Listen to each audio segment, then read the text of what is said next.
Hi viewers, welcome to our channel. ప్రస్తుతం మనతో పాటు దాము బాలాజీ గారు సీనియర్ జర్నలిస్ట్ ఉన్నారు. వారితో ఒకసారి మాట్లాడదాం. నమస్కారం సార్. నమస్తే.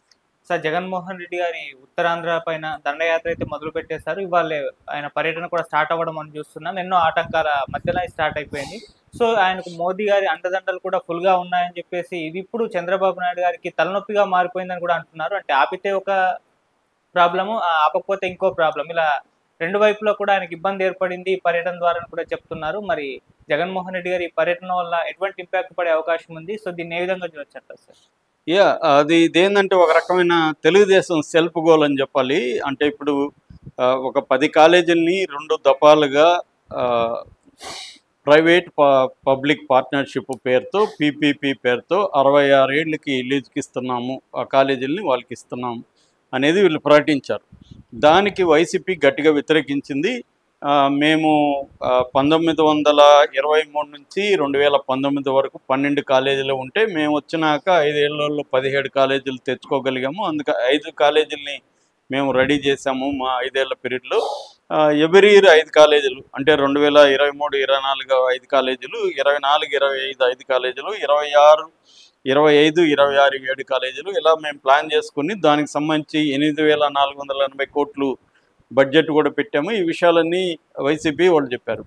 వీళ్ళు వీళ్ళ 10 కాలేజీలు ఇవ్వడాన్ని డిఫెండ్ చేసుకోకుండా అసలు మీరేమి కాలేజీలు కట్టలేదు, ఎక్కడ కాలేజీలు రన్ లేదు, అవి ఇవి వీళ్ళు చెప్పడం మొదలుపెట్టారు. దాంతో ఉందని నిరూపించడానికి కోసం వైసీపీ రంగంలో దిగి ఎక్కడెక్కడ కాలేజీలు రెడీ అయినాయో ఆ కాలేజీల దగ్గరకంతా వెళ్ళి వాళ్ళు ఫోటోలు తీయడం, వీడియోలు పెట్టడం మొదలుపెట్టారు. అదొక ఉద్యమంగా మొదలైంది. ఈ విషయంలో తెలుగుదేశం కూటమి ప్రభుత్వానికి ప్రజల్లో కూడా బాగా వ్యతిరేకత వచ్చింది. ఎందుకంటే మెడికల్ ఎడ్యుకేషన్ అనేది చాలా కాస్ట్లీగా మారిపోయింది. కోట్లు ఎంబీబీఎస్కి పీజీకి కోట్లు ఖర్చు పెట్టాల్సిన పరిస్థితి ఉంది. దీనికి ప్రధాన కారణం ఏంటంటే నేను ఒక దాంట్లో డీటెయిల్గా ప్రైవేట్ కాలేజీలు గవర్నమెంట్ కాలేజీలు ఎన్నెన్న ఉన్నాయి ఇవన్నీ డీటెయిల్గా ఒక వీడియోలో చెప్పాను కూడా మన దీంట్లో. సో ప్రభుత్వ ఆధ్వర్యంలో కాలేజీలు ఎక్కువ లేకపోవడం అనేది ప్రధాన కారణం.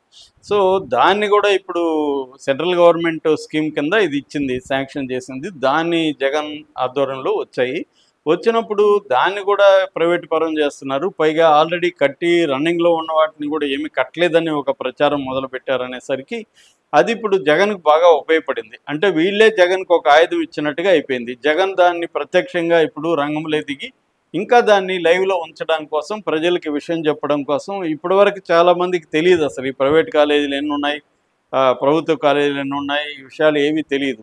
ఇప్పుడు ఏమైంది, వీళ్ళు తెలుగుదేశం వాళ్ళు వైసీపీ ఆధ్వర్యంలో ఏ కాలేజీలు కట్టలేదని నిరూపించడం కోసం తంటాలు పడడం వల్ల జగన్కి ఒక ఆయుధం దొరికినట్టు అయింది.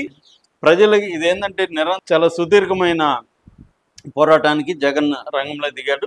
సో అంటే ఇక్కడ క్యాట్ అండ్ మౌస్ గేమ్ నడుస్తుంది కూటమికి ప్రతిపక్షానికి మధ్య. కూటమి ఏమో జగన్ని ఇరుకుని పెట్టాలి, జగన్ ఇబ్బందులు పెట్టాలి, వైసీపీని వీకెన్ చేయాలనేది కూటమికి ఉన్న లక్ష్యము.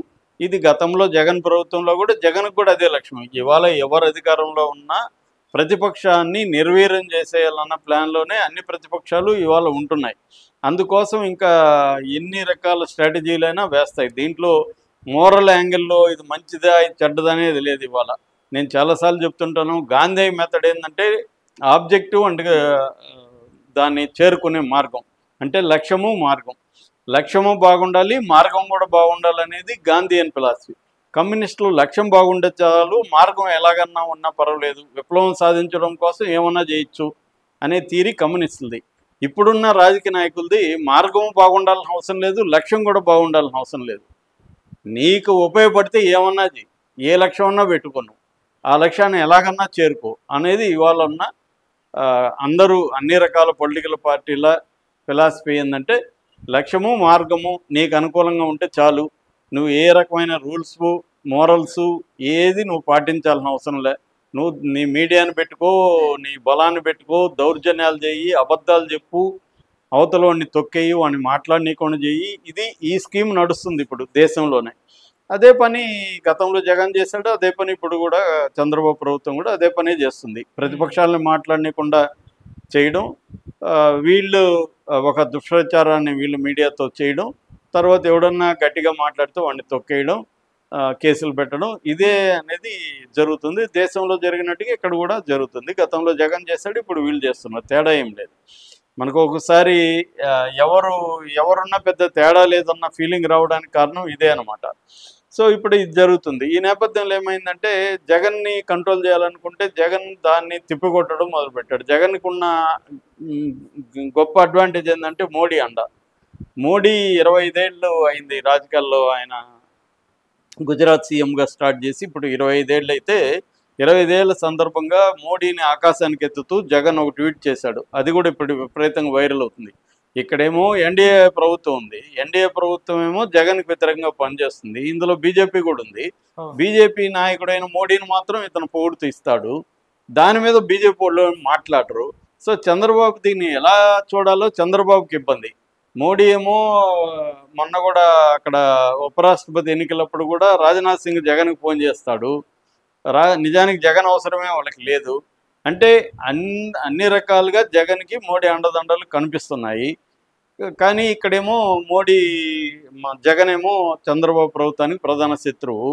సో ఎలా జగన్ని డీల్ చేయాలన్నది ఖచ్చితంగా తలనొప్పి అయిన విషయమే చంద్రబాబుకి ఈ విషయంలో. అంటే దూకుడుగా వెళ్ళి జగన్ని చేయాలంటే మోడీ క్లియరెన్స్ లేదు. మోడీ జగన్తో బాగానే ఉన్నాడు, జగన్ కూడా బాగానే ఉన్నాడు.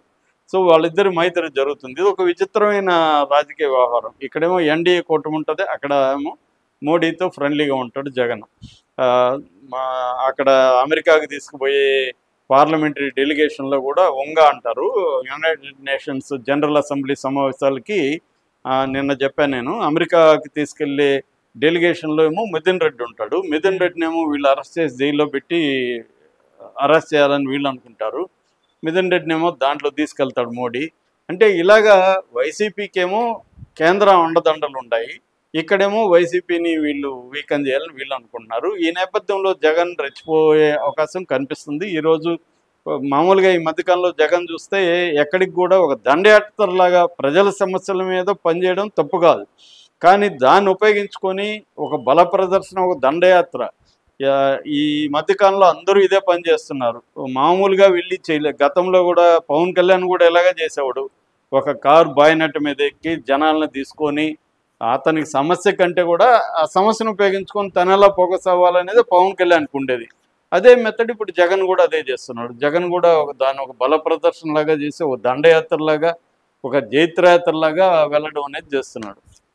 ఇప్పుడు వీళ్ళ తలనొప్పి ఏంటంటే పర్మిషన్ ఇస్తే ఒక ప్రాబ్లం, పర్మిషన్ ఇస్తే పెద్ద ఎత్తున జనం వస్తున్నారు. ఉత్తరాంధ్రలో కూడా రకరకాల కారణాలతో ఈ కూటమి ప్రభుత్వం మీద వ్యతిరేకత ఉంది. ఈ వ్యతిరేకతని జగన్ క్యాష్ చేసుకునే పరిస్థితి కనబడుతుంది. వదిలేస్తేమో పెద్ద ఎత్తున వాళ్ళు వస్తున్నారు. సభలకి ఎలా వస్తున్నారు జనం అనేది చూసాం. తెనాల్లో చూసాం మనం, అంతకుముందు సత్తెనపల్లిలో చూసాం, పొదిల్లో చూసాము, బంగారపాలెంలో అంత నిర్బంధంలో కూడా జనం ఎలాగ వచ్చారు చూసాం. అంతకుముందు గుంటూరు మిర్చియార్డ్లో చూసాం. ఇక్కడంతా కూడా జగన్ని కంట్రోల్ చేయడానికి విపరీతంగా ట్రై చేశారు, కేసులు పెట్టారు. అంతకుముందు మన రాప్తాడులో కూడా సత్సాయి జిల్లా రాప్తాడులో కూడా జగన్ హెలికాప్టర్ దగ్గర ఎంత గొడవ ఏందో చూసాం. ఇలాగే ఏంటంటే జగన్ కంట్రోల్ చేస్తేమో అది ఇంకా ఫ్లేరప్ అవుతుంది. జనాల్ని అరెస్టులు చేసి ఇది చేస్తే జనంలో వ్యతిరేకత వస్తుంది. అట్లని జగన్ వదిలేస్తేమో పెద్ద ఎత్తున ఆర్గనైజ్ చేస్తున్నాడు. సో ఈ మొత్తం విషయాలు అర్థమైన జగన్ ఏం చేస్తున్నాడంటే ప్రజల సమస్యలని కేంద్రంగా చేసుకొని ఒక దండయాత్రలాగా ప్లాన్ చేయడం అనేది జగన్ స్ట్రాటజీలకు వచ్చాడు. అంటే మామూలుగా నేను చాలాసార్లు చెప్తుంటాను, శత్రువు దెబ్బ కొడితే మనకు మనల్ని కొట్టాలని శత్రువు దెబ్బ కొట్టాడు అనుకో, మనకు తగలకూడదు, ప్రజలకు తగలాలి. మనం కొడితే శత్రువుకే తగలాలి, ప్రజలకు తగలకూడదు. ఇది సూత్రం, యుద్ధ సూత్రం. యుద్ధ సూత్రంలో ఇప్పుడు జగన్ని దెబ్బ కొట్టాలని కూటమి ప్రభుత్వం చేస్తుంటే జగన్ ఏం ప్లాన్ చేస్తున్నాడంటే ఈ దెబ్బ తనకు పడకుండా జనాలకు పడేట్టుగా ప్లాన్ చేస్తున్నాడు. అంటే క్రౌడ్స్ విపరీతంగా వచ్చే సమస్యలు ఉన్న ప్రజలు జగన్ని కలుస్తారు. మొన్న కూడా అక్కడ విద్యార్థులు కూడా కలిశారు జగన్ని, నిరుద్యోగులు డిఎస్సి ఎగ్జామ్స్లో ప్రాబ్లం వల్ల. ఇలాగా రైతులకు, వివిధ సెక్షన్ ఆఫ్ పీపుల్కి అందరినీ సాటిస్ఫై చేయడం ఏ గవర్నమెంట్ కూడా వల్ల కాదు. ఇవాళ ఏంటంటే అలివిగాని హామీలు ఇచ్చేస్తారు ఎలక్షన్లో గెలవడం కోసం. హామీలకు సరిపడే డబ్బు ఉండదని తెలిసినా కూడా ఇస్తున్నారు. నిజానికి ఉచిత పథకాలకు అందరూ వ్యతిరేకం అని చెప్తారు. ఇటు చంద్రబాబు గతంలో చెప్పాడు, తెలుగుదేశం మీడియా అంతా కూడా జగన్ ఉచిత పథకాల వల్ల ఆంధ్రప్రదేశ్ శ్రీలంక అయిపోతుంది అన్నారు. వీళ్ళేమో దానికంటే డబ్బులు ఇస్తామంటున్నారు. మోడీ దేశమంతా వ్యతిరేకిస్తున్నాడు. మోడీ బీహార్లో ఏమో 75 లక్షల మంది మహిళలకు 10,000 అకౌంట్లో 10,000 వేసే స్కీమ్ని ఆయనే ప్రారంభించాడు మొన్న. అట్లాగే విద్యార్థులు నిరుద్యోగులుగా భృతి 1000 రూపాయలు ఇస్తున్నారు.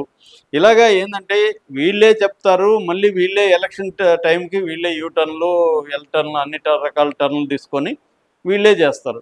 ఇది ఇప్పుడు జరుగుతుందన్నమాట. దీంతో ఇప్పుడు జగన్కి ఇటు చంద్రబాబు ప్రభుత్వానికి మధ్య ఒక రకమైన వార్ స్టార్ట్ అయింది. ఈ వార్లో ఎవరు గెలుస్తారని మనకు తెలియదు, కానీ ప్రజెంట్ అయితే జగన్ ముందున్నట్టుగా మనకు కనబడుతుంది. ఎందుకంటే జగన్ ఇప్పుడు 63 కిలోమీటర్ల రోడ్ షో పెట్టాడు అక్కడ నర్సీపట్నం వెళ్ళే రూట్లో. సో దానివల్ల ఇప్పుడు ఈ వదిలితేమో దారి పొడవునా పెద్ద ఎత్తున జనాలు సమీకరణ జరగచ్చు, లేకపోతే కొంతమంది వాలంటరీగా జగన్కి చెప్పుకోవాలను రావచ్చు. దానివల్ల ఈ ప్రభుత్వ వ్యతిరేకత ఏ స్థాయిలో ఉందనేది జనంలోకి వెళ్తుంది. అది ఇబ్బంది. లేదు అతన్ని కట్టడి చేస్తే అతనేమో తగ్గుతున్నట్లేదు, అరెస్ట్ చేసుకోండి, నన్ను ఏమన్నా చేసుకోండి, నేను వెళ్తాను, నడిచన్నా వెళ్తానని చెప్తున్నాడు.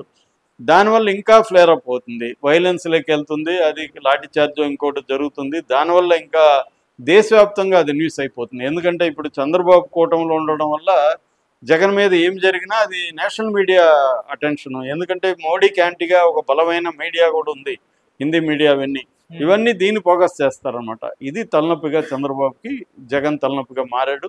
మరి దీన్ని ఎలా ఎదుర్కొంటాడు చంద్రబాబు కానీ ప్రభుత్వం కానీ చూడాలి. Okay sir, thank you so much.